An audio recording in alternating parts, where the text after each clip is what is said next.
A number of congregants from Timothy Omotoso's church, the Jesus Dominion International Church, have spoken out for the first time after the past week's dramatic evidence in Port Elizabeth in the High Court. Pastor Timothy Omotoso stands accused of trafficking young girls and women from various branches of his church to his house in Kwa-Zulu Natal. He faces 63 charges, including racketeering, contravention of the Sexual Offences Act, human trafficking and rape, alongside co-accused and alleged recruiters Zukiswa, Sitho and Lusanda, Sulani.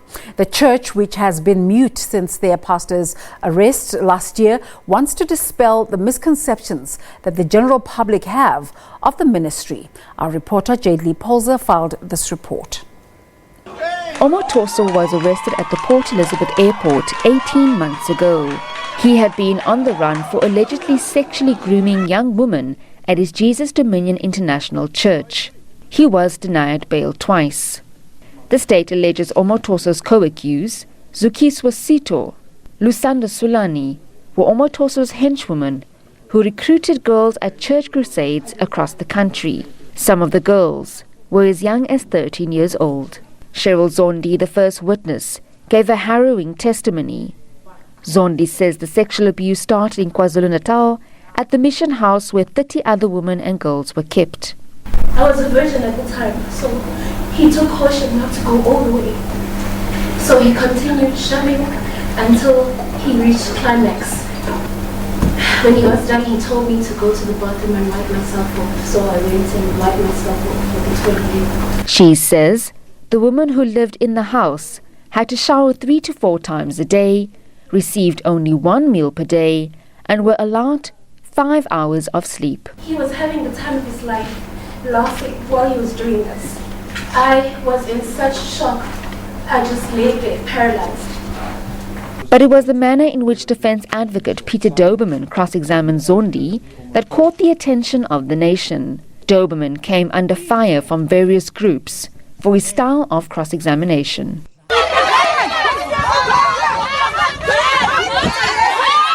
Critics of Omotoso and his church have been quick to point out traits which they associate with narcissism, cult-like behavior and pedophilia.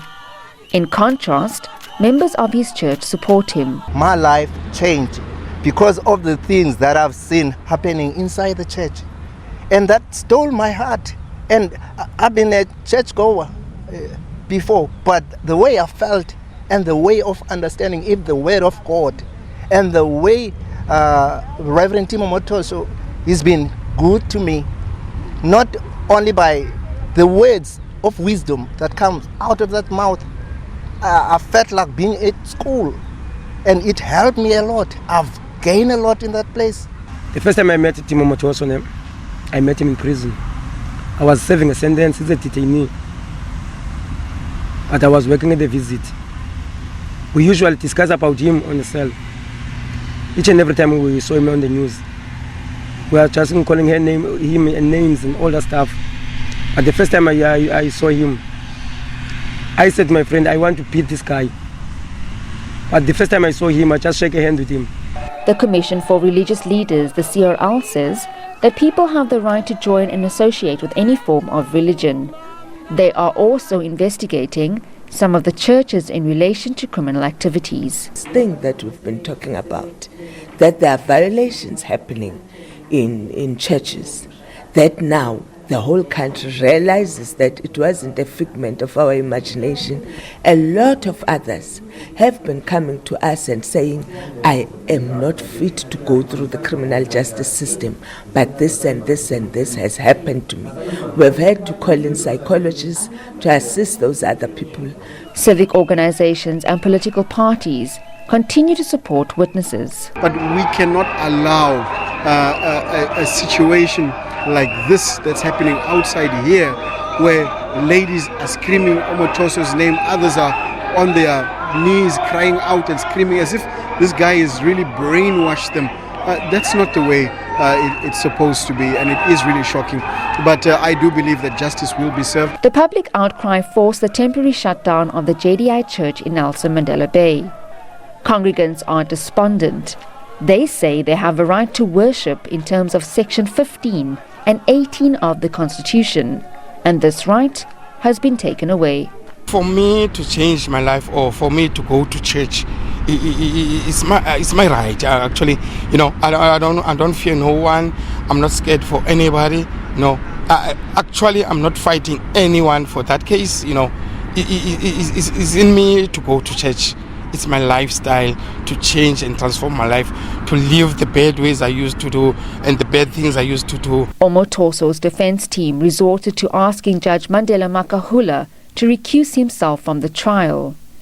Senior counsel Terry Price told Judge Mandela Makahula that although he did not believe the judge was biased, there were elements where he lacked impartiality. If the judge has to recuse himself, that'll be the end of these proceedings. But you can rest assured they'll re-prosecute somewhere else some other time. The Supreme Court of Appeal in Bloemfontein dismissed the application, saying there was no prospect of success. As we said before, there was no need for them to do that, but it is their right legally to do it. We were not worried about it because we had a strong feeling that this is just a waste of time, as we said before. Well, for us, we feel vindicated, and we are ready to rumble, as we said a long time ago, and we are still here saying the same thing. Timothy Omotoso will spend his second Christmas behind bars. His defense team is now looking to the Concourt. The trial will resume next year on the 4th of February. I'm Jade Lee Pulsar for SABC News in Port Elizabeth. What a beautiful roundup of the story. We're now joined by Jade Lee Pulsar from our Port Elizabeth studios, who has begun following the Omotoso rape trial since its inception. Jade Lee, what a beautiful package you did there. You've almost come 360 around on the story. What are your thoughts on it as you start to reflect on what it means going forward?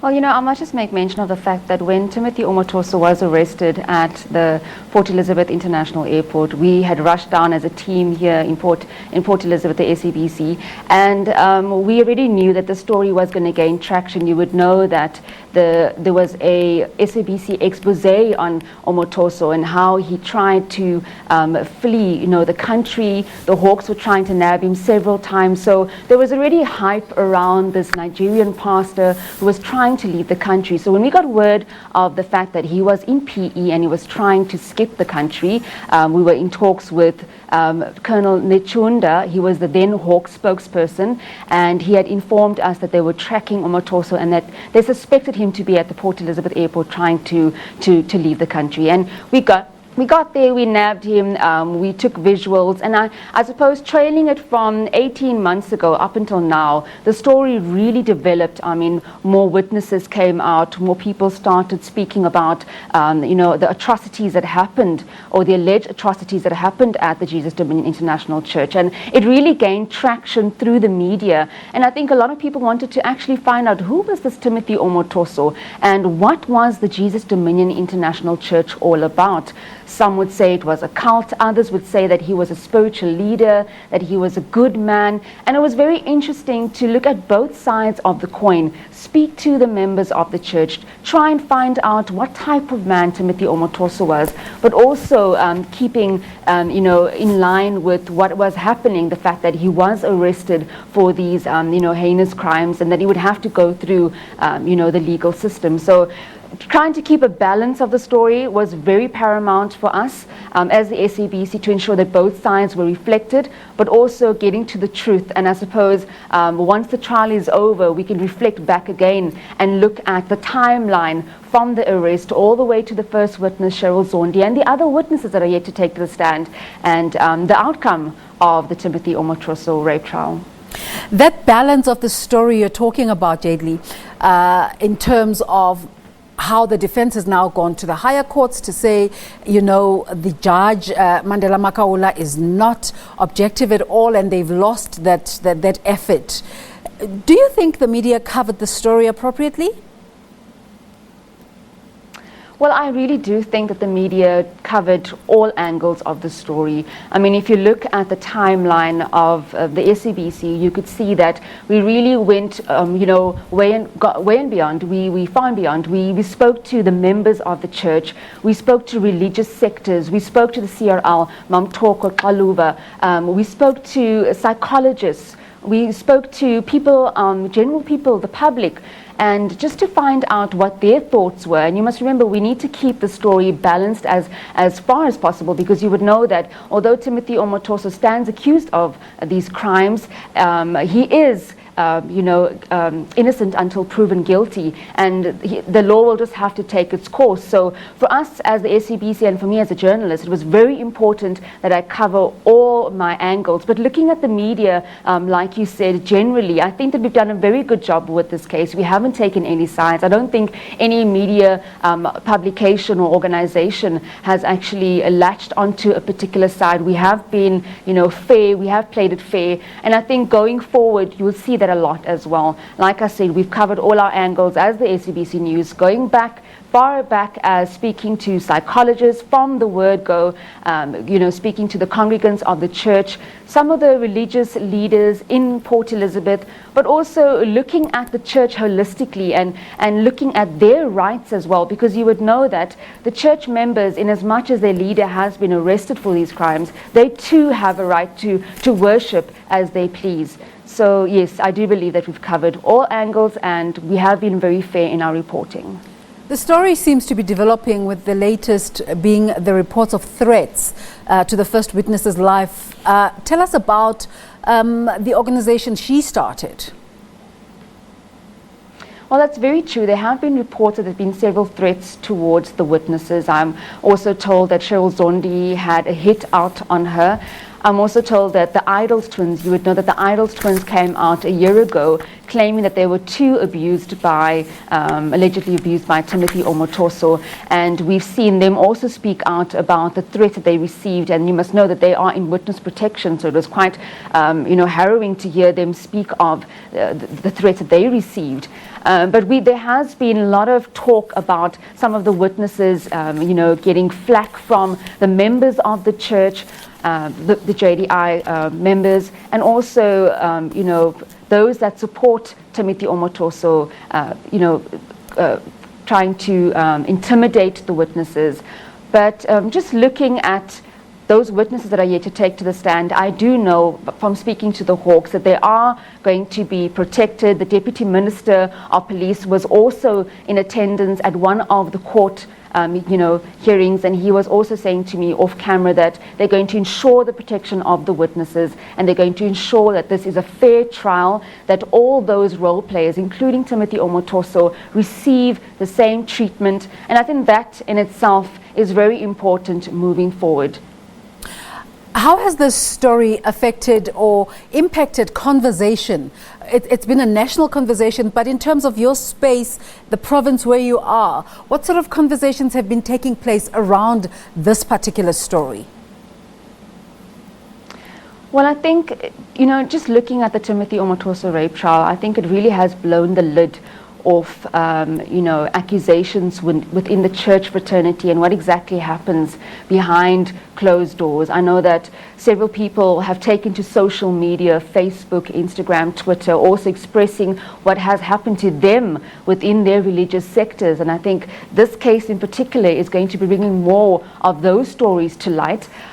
Just following the trends on social media, on Twitter, you would see that more people have come forward, witnesses as well have come forward saying that, they also are the victims rather, coming forward saying that they've also too experienced similar from the hands of Timothy Omotoso, but also those people who have been victimized, been raped, been abused by the hands of their loved one or by the hands of friends and family members, also saying that we can simply not stand by and let these atrocities occur in society. I mean, we have 16 days of activism every single year, and yet these rape incidents still occur. So I think when we look holistically at this rape trial, it really has brought it into the spotlight that we need to also look at the church fraternity and Mamtoko, Paluva has also expressed her, stance on this, saying that the CRL is also going to ensure that they go back to the grassroots levels, speak to pastors, and find out what is this new trend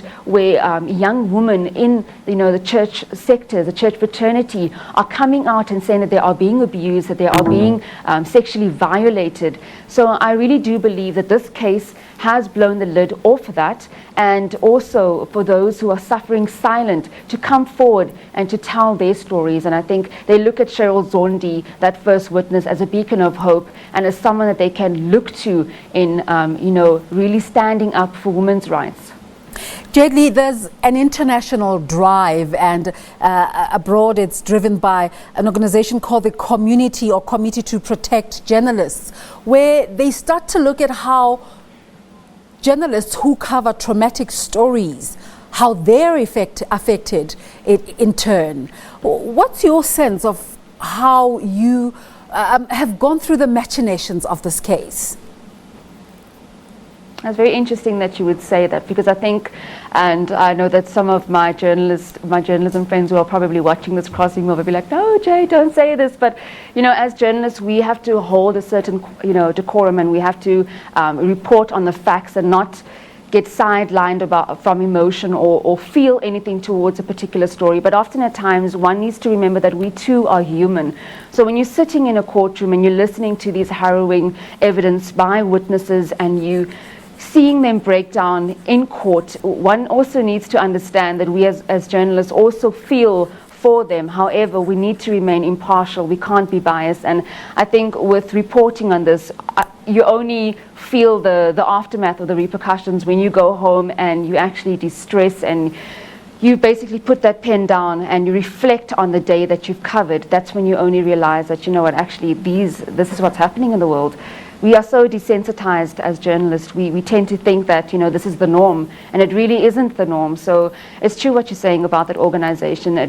Sometimes us journalists also need a bit of, support when it comes from organizations that can be able to say that, this person has been covering a harrowing story. And I mean, there's been harrowing stories throughout this year. We've seen so many stories being covered, young children being killed in KZN, bombs, mosque bombs, the Timothy Omotoso rape trial, children falling in pit latrines in the Transkei. And often at times we don't realize what these stories actually do to the journalists covering them.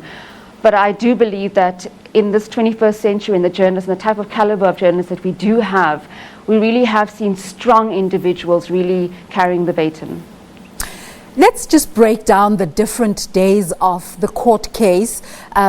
When it started, the story was the charges and the accused and the people giving testimony, in particular Cheryl Zondi. But as it unfolded, other storylines came in. For instance, what comes top of mind for me right now is the day that the political leadership of the Eastern Cape, in the form of Mr. Maswale, attended. Also on the same day was the Minister for Women in the Presidency, Ms. Bathabile Dlamini, and also just different organizations attending. And the story started to become about their attendance as opposed to the gist of the case. What different storylines emerged out of this entire process? Well, if you go back to day one of Cheryl Zondi's testimony, you would know that Peter Doberman, the defense lawyer, came under a lot of flack for his line of questioning and the way in which he handled, that cross-examination. And I think all those political parties that you speak of, all those people that jumped aboard on this trial really took offense to the way he cross-examined. And I think only after that particular day we saw many political parties rally behind Cheryl Zondi. We saw them coming out with banners.